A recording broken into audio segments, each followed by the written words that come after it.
Good day, Mr. Struva. Today we would like to present our group assignment, which consists of the difference of public sector and private sector. So our group have me, Charan, Kashan, Samuel, and Yonghua. Next slide, please. Next slide.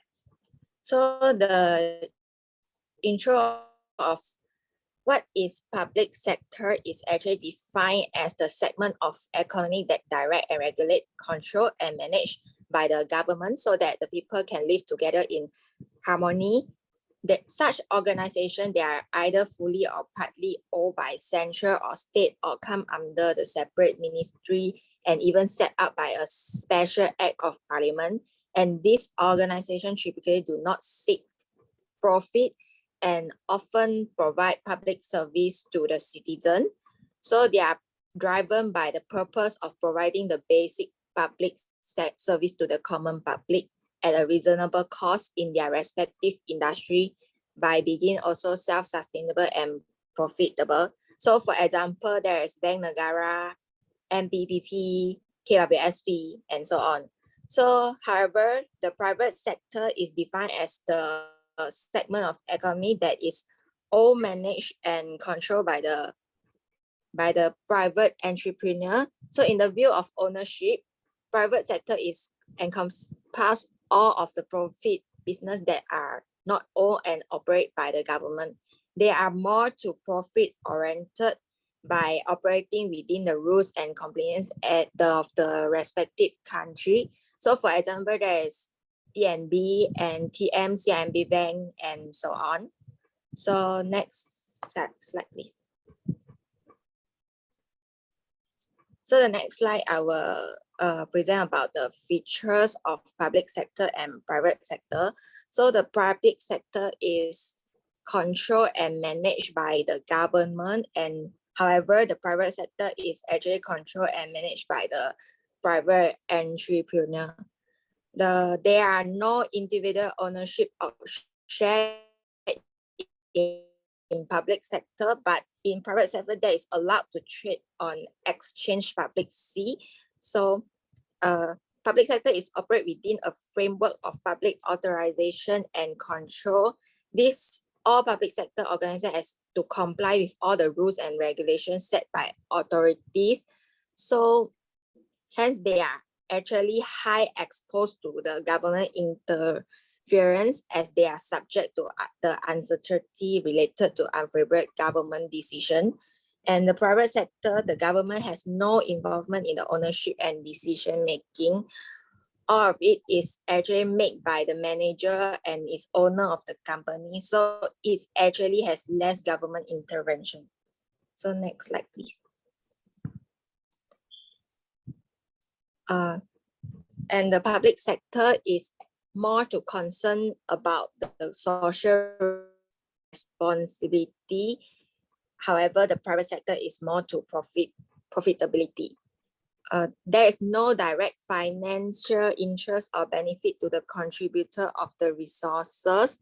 So for example, in the Malaysia, the taxpayer will not receive direct benefit from IRB.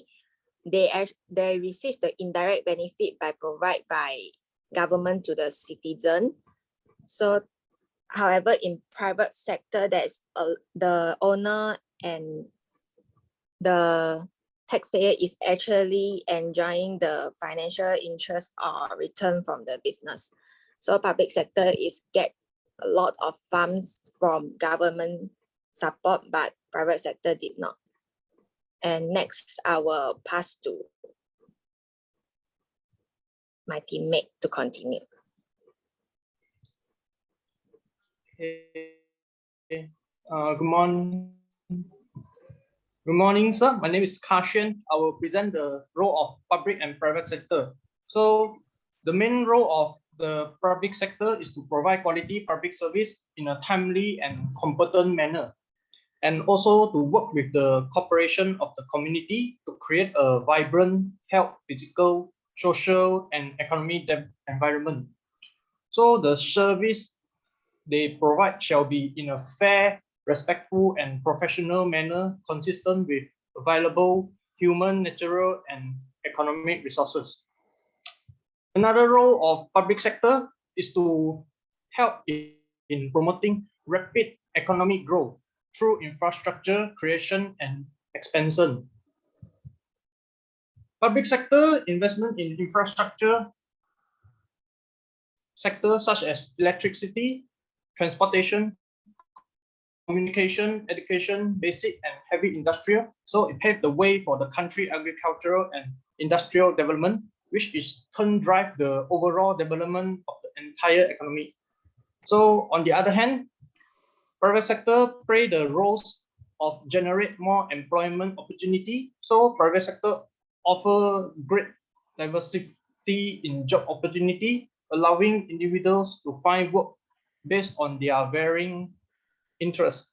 So other than that, private sector also improving quality of life through continuous innovation and productivity goal. Productivity gain and technological innovation can have significant economic impacts. They can reduce the price of key product consumed by the poor people, thereby increasing their household purchasing power and elevating standard of living. Besides that, private sector also provide adequate competition in the market. So effective market competition is key for increased productivity and growth. Firms facing vigorous competition have strong incentive to reduce their costs, to innovate and to become more efficient and productive than their rivals. So next please, Yonghua. So next is the limitation of public and private sector. So the first limitation of public sector is manpower excess of actual requirement. So example, they hire 10 staff, but only need 5 to get the job done. So due to the manpower poor planning, so public enterprise are facing overstaffing. This limit the development of the public enterprise. In fact, this unnecessary expenses can be used in other more useful place. So second limitation, public enterprise also face a problem of overspending. The input-output ratio of many projects is unfavorable due to inadequate project planning, lack of cost awareness, and insufficient capacity utilization. So this will lead to deficit and unbalanced budget. So next limitation is the limitation of private sector. So in Malaysia, private sector involvement in infrastructure development is rarely done through tenders to select the best candidate. Second is there is no guarantee that the project development cost will be minimized during the contracting process. For this reason, the efficacy of many privatization program has been compromised. That's all of my presentation. Next, I will pass to Samuel, present the next slide. Thank you. Thank you, Kashin. So for the advantages in public sector in Malaysia includes the increasing opportunity for higher share capital. This is because increasing in share capital can bring more benefits to the organizations in many ways. Next, the public sector can increase the numbers of shareholders. When the organizations are open to the public, there will be an increase in the number of stakeholders. This can increase the opportunity to reduce the risk of organization ownership. Last, growth and expansion opportunities are one of the advantages too. It is because when the organization's finances are secured, it can venture into a new market. However, there are some disadvantages in the public sector too. One of the disadvantages is there are more regulatory requirements. There are more stricter requirements compared to the private sector.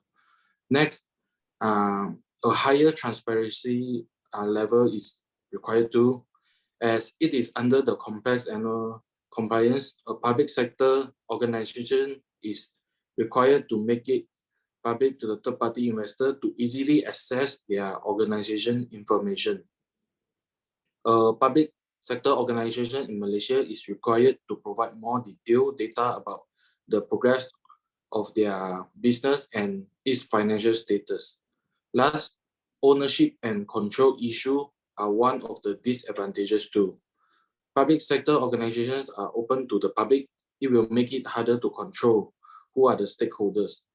It may risk the owner of the organization in losing power, face disputes, and spending more time to manage the shareholders' expectation. Next slide. Okay, so the advantages of private sector are separate legal entities.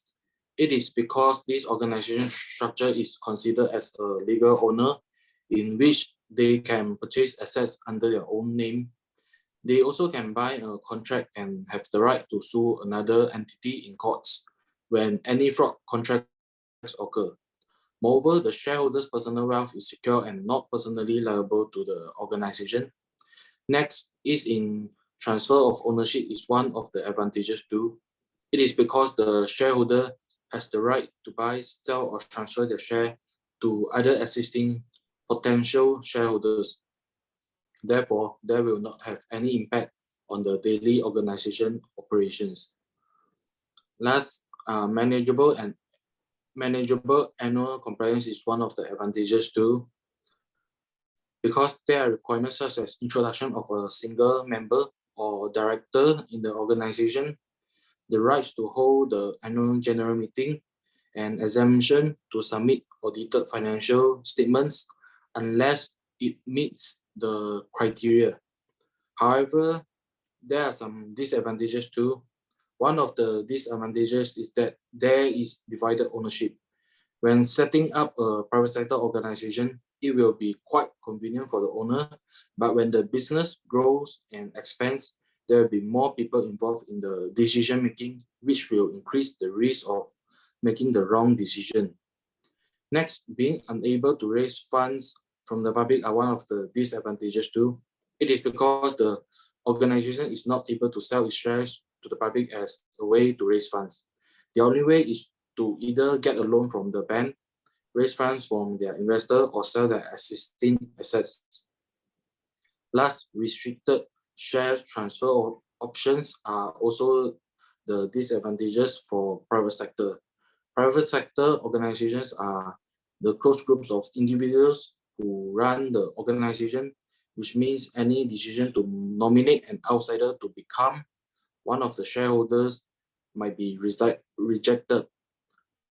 Furthermore, any newly issued shares must always get approvals from the existing shareholders first before outsiders are allowed to invest in their organization. Meanwhile, the appointed board of directors also have the rights to decide whether the transferring of shares can bring benefits to the organizations, which will increase the restrictions of share transfer options in the private sectors as well. That's all for my presentation. I will pass it to Yonghwa. Okay, thank you, Samuel.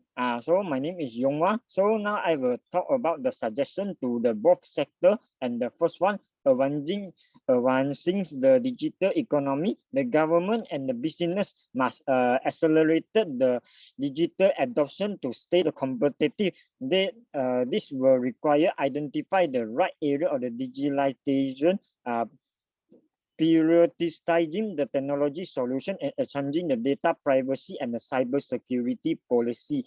And the next is the enabling regional enterprise growth. The government need to facilitate the regional business expansion and attract the regional investment to benefit from the growing opportunity across the Asia Pacific. And this will be even more relevant with the signing of the regional comprehensive economy partnership. And the third one, balancing supply chain and the fostering innovation. The government will need to support the business to restructure their global supply chain and the transaction to the regional network through the developing new hub. This hub will allow for the corporation, startup, the academy, and the government to work together to drive innovation, future-proofing the labor force. And the last one, the government need to prepare a workforce with the relevant skill set for the near and the long-term future. included the identifying the job of the tomorrow, revising the education strategy, and the supporting business and local community to develop the necessary talent for the future growth. Lastly is the conclusion. So the public sector versus the private sector is differentiated by the nature of the ownership and their purpose of the assisting. The business operating in both the public and the private sector are critical to the economy of any country and or co-assist in the economy. The public sector provide the foundation to the private sector. The private sector is superior in terms of the efficiency and the cost. The greater competition lead to more improvement and more innovative products. So the private and the public sector have to work together to develop the economic condition. Both are equally. That's all is our presentation. Thank you.